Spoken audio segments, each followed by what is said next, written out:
that stretch, or about the Club World Cup that kind of spawned that run for you guys? Well, obviously playing against the best club teams in the world raised the level, the standard of our play, the preparation, the lead up to those games. You know, we as a coaching staff, the backroom staff, physical staff, we all dug in and made sure that all the details were taken care of so that the players could have the best performance possible. I think that brought the whole organization to just a more focused point, and then we just continued because those results weren't wins, but they certainly spurred us to play better and prepare the team better because, you know, we didn't want to take 7 against PSG. And then you mentioned that going back to De Rosario, so what did you see from him, the determination? He could have had a hat-trick tonight, but eventually got to get that goal determined to do so. Well, that's, again, he's a young player with a lot of potential. So he's not the finished product. Yes, he could have scored in the first half, maybe in the second half, another one. But look, the goal he takes, I mean, come on, that's a pretty darn good goal. You know, I've seen it only on my phone. I'll look at it on my computer when I'm flying back on the plane. But, you know, for him to flip the ball over, turn around, bum rush a couple of guys, get it in the back of the net, I mean, that's a pretty impressive play. And lastly, for me, both CONCACAF Champions Cup spot and a chance to lift Leagues Cup. What do those two things mean to the club? Well, we're the only team that's been in 2 Leagues Cup finals, Las Vegas in 2021 and now this one. So we're proud of that fact.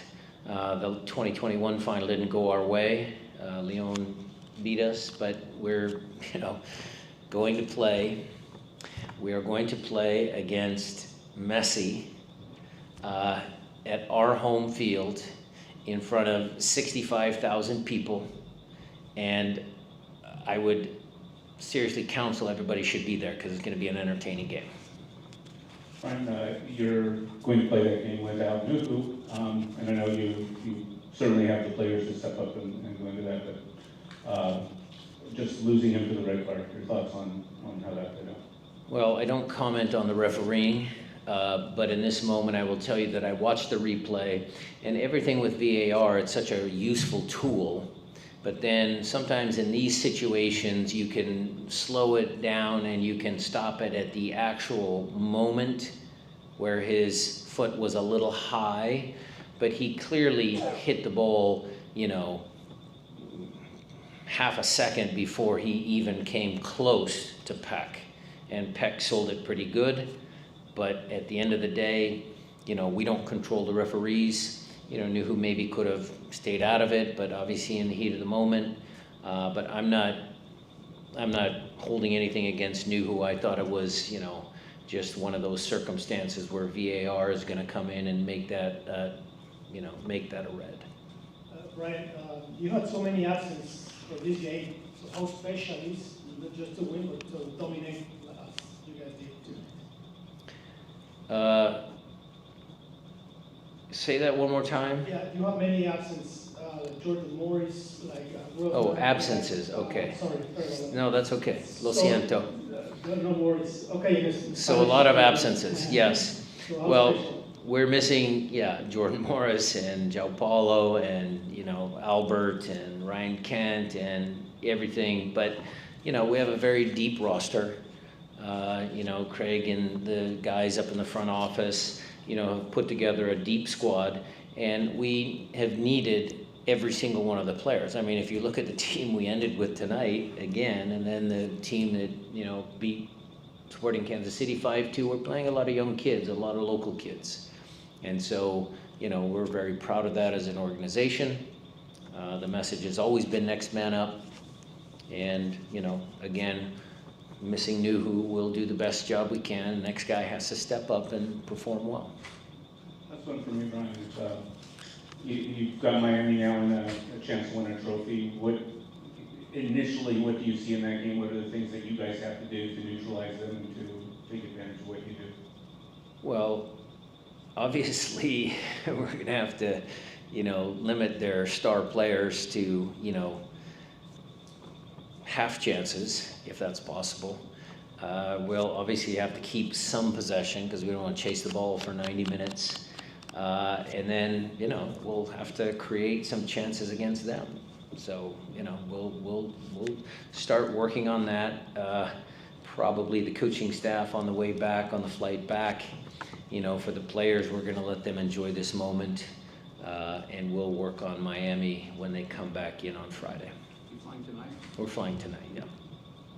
We'll now take a couple questions on Zoom. Jeremiah Oshon, go ahead.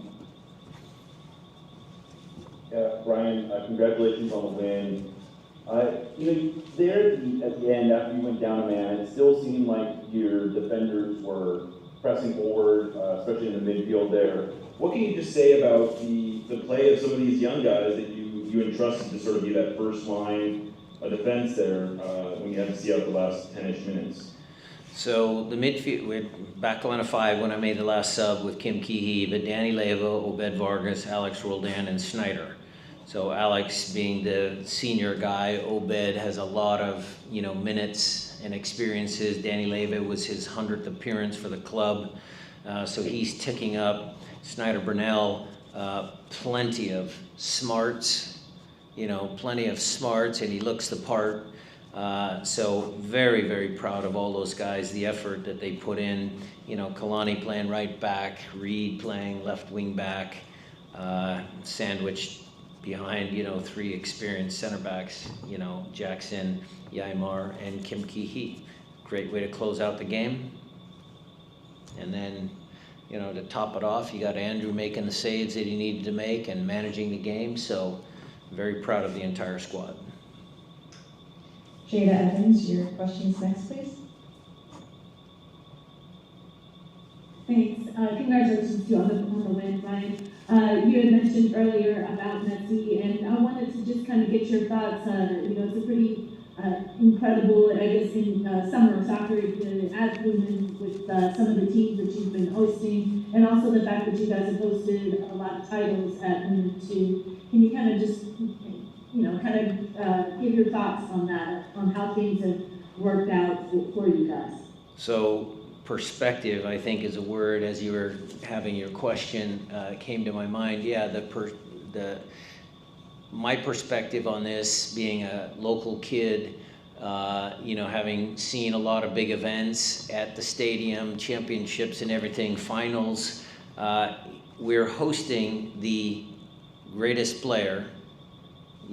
Pele, okay, we can make some comparisons, Ronaldo, okay, whatever, but Miami's coming to Seattle in a meaningful championship game.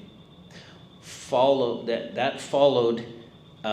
playing against, Paris Saint-Germain, who is arguably the best club in the world, Simeone and Atletico, Botafogo. It's been a great summer. I'm hoping to make it an even better summer on Sunday, I hope, Jada. And then it's just a long runway into the World Cup that we're going to be hosting in 2026. And, the way the team's playing, what they believe, maybe a deep playoff run as well. Nico, we'll go to you. Hi, Brian. Congratulations on the win. Just wanted to talk about Pedro de la Vega and how he's really flourished over this season. If you were to pinpoint a turning point in his form, whether it would be his haircut or a specific goal, what moment would you say was the moment for Pedro? Well, I'll ask him. My personal thought on Pedro is that, he had to compete, he had to fight for his spot.